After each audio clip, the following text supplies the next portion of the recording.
Toby dropped this one in here. This was kind of all over the financial media today. Robinhood's college tour. So the company is launching a marketing campaign targeting college students, and they're probably getting more free advertising dollars right now in all the articles written about this than they're going to actually spend in doing this. But what they're doing is they're going out to colleges. They actually have management and reps traveling to community colleges and universities all over the country. If you sign up with your college email address, you get $15 credits, and they'll enter you into a big giveaway. Guys, I have to admit, man, this reminds me back in the 90s on college campuses, and there's the booth set up and it's the credit card companies.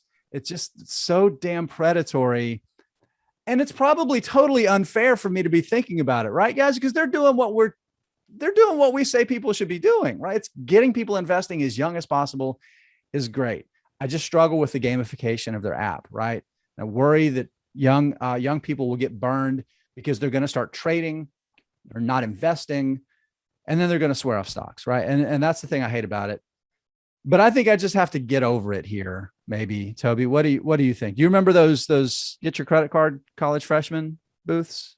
I do. That's the first thing I thought of when I saw this story, just like you, right? Like, oh my gosh, this takes me back. But yeah, I fall on the same side you do. I mean, I like that people are getting interested in investing.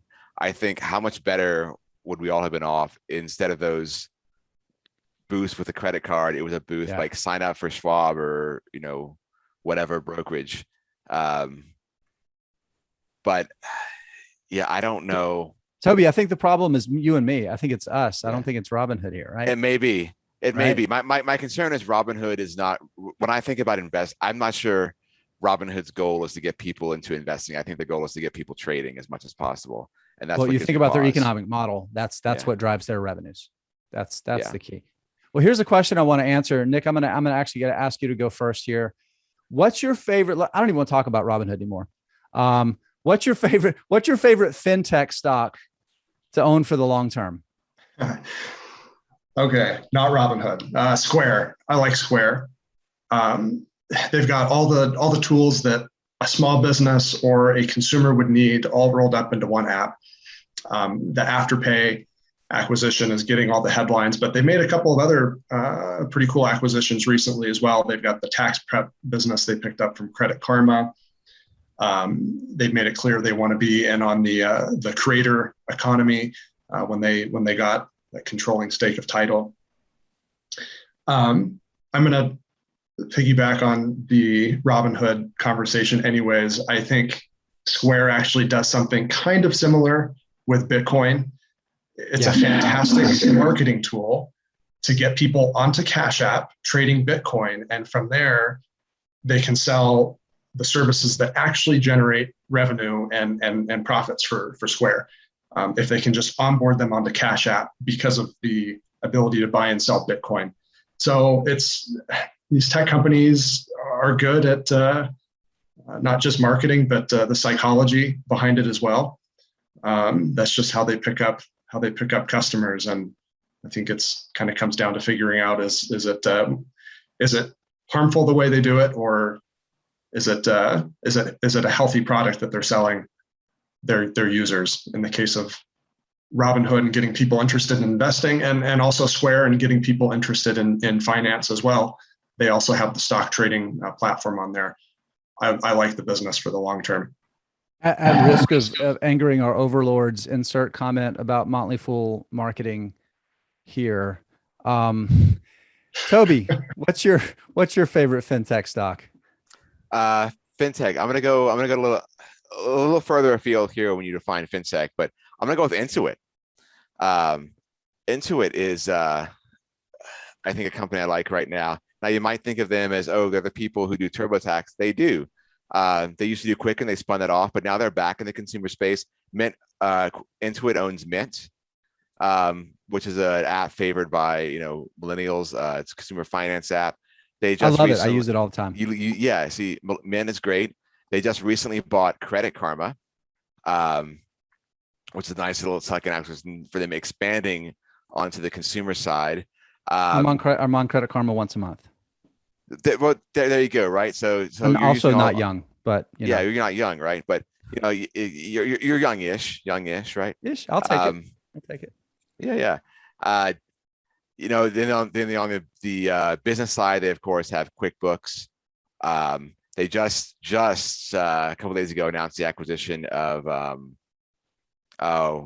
blanking on the name of the company.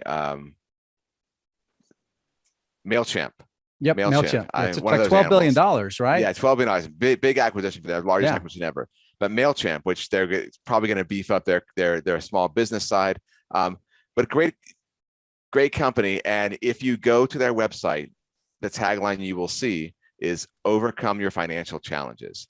So using technology to help people with financial problems, offering solutions to financial problems. Very different business than what it was 20 years ago, but worth taking a look at. Yeah, I think you're spot on, right? Because you tossed out a bunch of names that are well known, right? The younger app ecosystem people are very familiar with, but Intuit just is this stodgy name that a lot of people don't know owns so many of those great brands. I'm going to go with Lemonade, right? So you're talking about a stodgy industry. It does get much more stodgy than insurance, right? It's as old as people having assets that they were worried about losing, finding somebody with money that would be willing to replace it.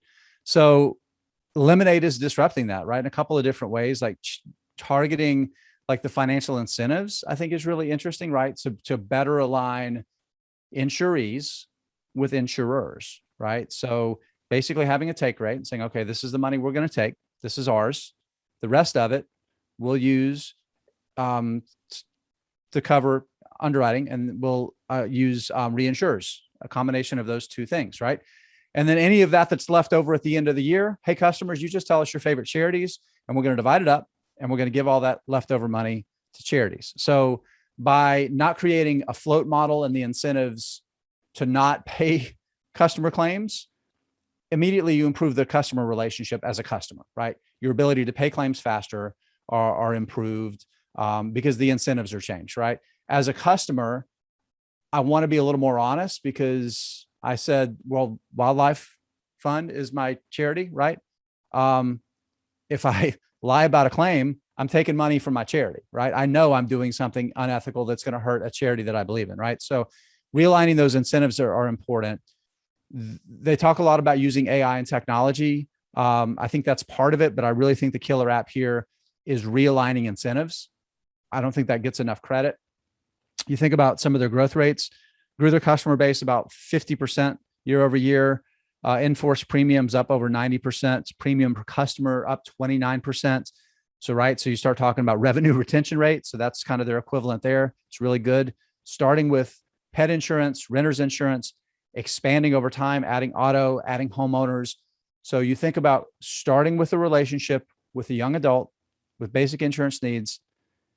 As their needs grow over time, as their financial life becomes more complicated, you have kids, you buy a house, all the things that we do, creating a sticky ecosystem and changing the incentives to make people love their insurance company instead of hate it, right? I think it's really powerful. And that's why I like Lemonade.